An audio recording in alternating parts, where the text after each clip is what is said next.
নমস্কার, আমি পৌষ্মিতা গোস্বামী। নমস্কার, আমি রোশনি ভট্টাচার্য। আমরা এখন আমাদের শুটিংয়ে রয়েছি, NT1-এ রয়েছি, আমরা পুতুল টিভি সেটে। সেই জন্য আমরা এরকম একটা পোশাক পরে রয়েছি, আমাদের চরিত্রে রয়েছি আর কি। আমি এখানে ময়ূখ মানে আমাদের গল্পের যে হিরো, তার মায়ের চরিত্রে পাঠ করছি এবং ও ময়ূখের প্রাক্তন হলেও হতে পারতো প্রেমিকা। বউ। প্রাক্তন হলেও প্রেমিকা। হতে পারতো বউ। আচ্ছা, প্রাক্তন প্রেমিকা ইজ বেটার না? হ্যাঁ। তার চরিত্রে অভিনয় করছি, যার এখন বিয়ে হয়ে গেছে মৈনাকের সঙ্গে। হ্যাঁ, আর কি কি করছি আমরা? আমি দুষ্টু, তাই আমি দুষ্টুমি করছি। উনি ভালো, তাই উনি কিন্তু মহৎ কাজ করছেন। মহৎ কাজ করছি, কিন্তু কতদিন ভালো থাকবো সেটাও দেখার বিষয়। ওনার খুব মুড সুইং হচ্ছে রিসেন্টলি। ভীষণ। মানে ওনার চরিত্রের নাম নীলিমা, হ্যাঁ, আমার চরিত্রের নাম মিতুল। মিতুল পুতুল গল্পের হিরোইন, আর খলনায়িকা হচ্ছে মিতুল। তো প্রথমে তো তার সাথেই প্রেম দিয়ে শুরু হয়েছিল, কিন্তু গল্প অনুযায়ী দেখা গেল যে সে খল হয়ে গেছে, মানে অ্যান্টি। হ্যাঁ, এবার আর আমার আমার চরিত্রটা হচ্ছে যে মানে আমার কেন্দ্রটা হচ্ছে সেন্টার অফ অ্যাট্রাকশন আমার ছেলে। তাকে কেন্দ্র করেই আমার ইমোশনাল ইগ্রেস, মানে আমার খারাপ লাগা, ভালো লাগা, আমার ভালো থাকা সব কিছুই আমার ছেলে কেন্দ্রিক। আমার নিজস্বতা, যেহেতু আমার হাজব্যান্ড নেই, সেই জন্যে এবারে আমার আঁকড়ে ধরার শেষ অবলম্বন হচ্ছে আমার ছেলে। তো সেই জন্যে আমি সমস্ত কিছুই আমার ছেলে কেন্দ্রিক। ছেলের ভালো যাতে হয়, তার জন্য যদি মিতুল ভালো হয় তাহলে মিতুল ভালো, যদি ছেলের ভালো পুতুলে হয় তাহলে পুতুল ভালো। তো এরকম একটি চরিত্র আমরা দেখছি। আমরা ফেব্রুয়ারি থেকে শুটিং শুরু করেছি, ফেব্রুয়ারি থেকে 24শে ফেব্রুয়ারি থেকে শুরুও হয়েছে। তো আপনারা খুব ভালোবাসা দিয়েছেন এবং আমরা মানে সানে এই গল্প প্রথম থেকে লাস্ট, হ্যাঁ, টপ মোস্ট পজিশনেই অলমোস্ট। হ্যাঁ, তো সেটার জন্য সমস্ত সিনিয়রদের কৃতিত্ব। আমার সহকর্মী এই মুহূর্তে যাকে দেখতে পাচ্ছেন, রশনি, সমস্ত টেকনিশিয়ান, ডিরেক্টরস। আমার প্রথম কাজ সুরেন্দ্র ফিল্মসের সঙ্গে, সেটাও। এবং সানের সঙ্গে কাজ করতে ডেফিনেটলি ভালো লাগে, কারণ অনেকটা স্কোপ পাওয়া যায় টু কাইন্ড অফ, একজন অভিনেতা হয় না যে বাধা নেই আর কি, সব রকম কিছু আমরা করতে পারবো না, এটা ট্রাই করবো, করা যায়, মানে পুরো ফ্রিডমটা পাওয়া যায় সান বাংলায় কাজ করলে। যেমন 3 নম্বর প্রজেক্ট, হ্যাঁ, চরিত্রটাও ইনডিড খুব ভালো। সমস্ত টেকনিশিয়ানসরা সাপোর্ট না করলে ডেফিনেটলি আমরা অলমোস্ট টপ মোস্ট পজিশনে রাখতে পারতাম না। So yeah, thanks to all of them. তা সত্ত্বে বলি যে মিতুল তথাকথিত আমার মানে রশনির মনে হয় না সে খলনায়িকা, কারণ সে নিজের জন্য বাঁচতে চায়। এই যে নীলিমা যেমনি ছেলের জন্য বাঁচে, আমরা লাইফে তো এরকম হয় যে সারাক্ষণই আমরা কারুর না কারুর জন্য বাঁচি, নিজেকে ভুলে যাই, বাট মিতুল ভোলে না, তাই জন্য সে হয়তো খলনায়িকা। বাট আমার মনে হয় প্রত্যেকটা মানুষের নিজের কথা ভাবাটাও ইটস ভেরি ইম্পর্টেন্ট। একটা দিন মা হোক বা বউ হোক বা অনেক দায়িত্ব থাকতে পারে আপনাদের, বাট একটা দিন আমার মনে হয় সপ্তাহে নিজের জন্য বের করা খুব উচিত। একদম, নিজেকে ভালোবাসা ভেরি ইম্পর্টেন্ট, নইলে লাইফটা একটা পুরো স্ট্রেট লাইনে যাবে, একটা পুরো কি বলবো ক্রেস্ট অ্যান্ড ট্রস যেগুলো হয়, ওটা থাকবে না। তো না থাকলে তো লাইফ কোনো লাভ নেই। ইসিজিতেও যেমনি থাকে একদম একদম ওটা চড়াই উতরাই কি বলে। তুই অদ্ভুতভাবে তুই তো কবিতা পড়িস। কবিতা? হ্যাঁ, আমি লিখতে মাঝে মাঝে লিখি, আমি স্ক্রিবলস। হ্যাঁ, আমি জানি না তুই জানিস কিনা, হয়তো জানিস, বাংলাদেশের একজন খুব বিখ্যাত কবি আছে সাদাত হোসেন, তার একটি কবিতার লাইন তুই বললি, নিজেকে ভালোবাসা। হ্যাঁ, নিজেকে ভালোবাসা, কতকাল ভালোবাসা হয় না নিজেকে। তাই এবার ঠিক করা হয়েছে, মানে কবিতাটার সারাংশ হচ্ছে যে কতকাল ভালোবাসা হয় না নিজেকে, তাই এবারে ঠিক করা হয়েছে যে আর যারা কষ্ট দেয় তাদের জন্য বাঁচবো না, আজ এই মুহূর্ত থেকে সত্যিকারের ভালোবাসবো, নিজেকে ভালোবাসবো।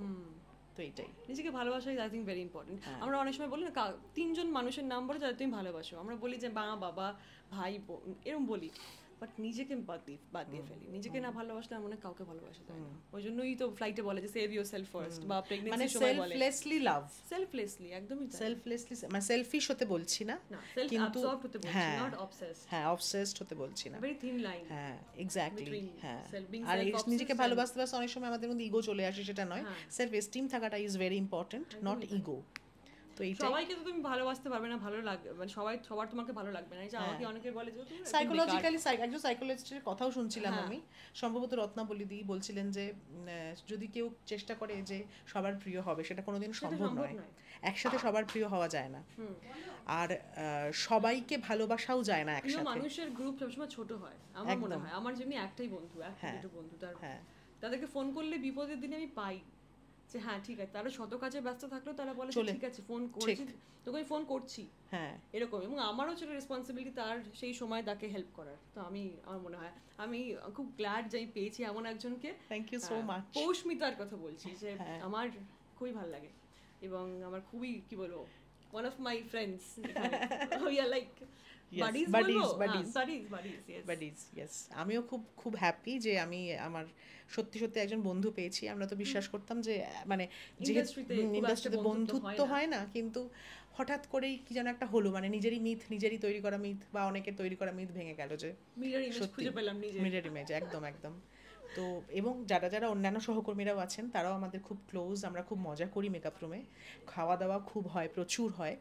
তো একটা পজিটিভ আরেকটা জিনিস আমার ভালো লাগে পৌষ্মিতাদির বলছি, কারণ সেটা হচ্ছে যে এই যে আমি যেরকম ধরো চরিত্র, আমি যেরকম ফেলনাও করেছি, যে 3টে স্টেজ ছিল, আমি মা হয়েছি এবং তারপরে আমি একটা 12 বছরের মেয়ে মা হয়েছি, আবার যখন লিপ নিয়েছিল, তো সেটা করাটা is very difficult and she is very young, ঠিক আছে। সেখানে দাঁড়িয়ে she is playing this character with such dignity এবং এত দৃঢ়তার সঙ্গে পাঠ করছে, দেখে বলবেন না আপনারা কেউ যে এত ইয়াং।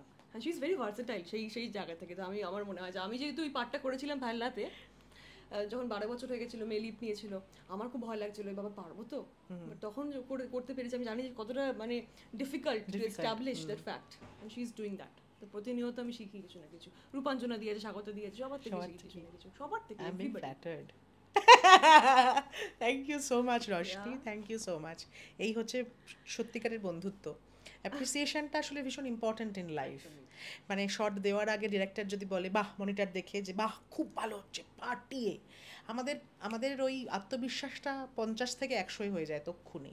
তো আমার মনে হয় যে শিল্পীদের একে অপরকে অ্যাপ্রিসিয়েট করাটা ইজ মাচ মোর ইম্পর্টেন্ট। একদম একদম, এই নয় জাস্ট হ্যাঁ ভালো ভালো নয়, ফেক করলে চোখে ধরা পড়ে, একদমই তাই। চোখ কথা বলে আমার মনে হয় খুব ডায়লগ। তো আমরা কিন্তু আজকে একটু দার্শনিক কথা বললাম, ভেবে দেখ, নিজেকে ভালোবাসা, আমি জেনারেলি একটুখানি মানে ফাজিল টাইপের, কিন্তু তুই কিন্তু আজকে একটু অন্য জায়গায় রয়েছিস, একটু ইন্টেন্সিটিতে রয়েছিস, তো which is very good, very good.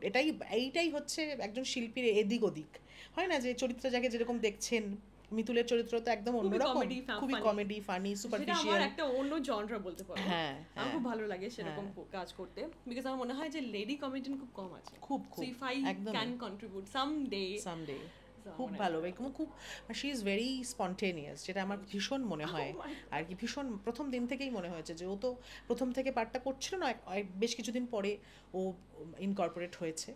তো যেদিন from the very first day আমরা দেখছিলাম কিন্তু ভীষণ স্পন্টেনিয়াস, এবং হয়তো মনিটারে এরকম অনেক সময় হয় যে ওটা সে করলো না, কিন্তু অদ্ভুতভাবে শর্টে করলো এবং সেটা গেল চরিত্রের সাথে, এবং ডিরেক্টরও আমরা সবাই খুব অ্যাপ্রিসিয়েট করলাম যে এটা খুব ভালো। তো সব আমি একটু আমি ফাইনাল কথাই বলছি, সরি বিকজ আমি জানি না নাম নেওয়া ঠিক হবে কিনা, বাট ওখানে লাবণীদের সাথে পাঠ করছিলাম, ঠিক এরকম যে আমরা মনিটরে খুব আলগা করতাম, তারপরে আমি যখন দেখতাম যে লাবণী ব্রিলিয়ান্ট, অনেকেই শিখেছি, মানে রিনাউন্ড অ্যাক্টর, এবং একটা কিছু দিলে আমার মনে হতো ওটাকে আমাকে তো নিতে হবে, ওই কিউটাকে, নাহলে তো আমার সিনটাই পুরো ফুটবল টিম না, একদম একদম আমার খুব ভালো লাগে। তো ওই জিনিসটা আমার রয়ে গেছে। আমার মনে হয় যে প্রথম দিন আমার এখনো সেটে আসলে আমার মনে হয় হাত পা ঠান্ডা পান্ডা হয়ে যায়, একটু প্রথম ক্যারেক্টার ঠিক হচ্ছে আর একটু বাড়বে, আচ্ছা কমবে, ঠিক আছে ফাইন, এরকম মনে হয় প্রতিদিন আমার মনে হয় নতুন স্ক্রিপ্ট পেলে মাই ডে, যদি আমার মনে হয় যে এই সিনটা খুব ইম্পর্টেন্ট, এবং হয় না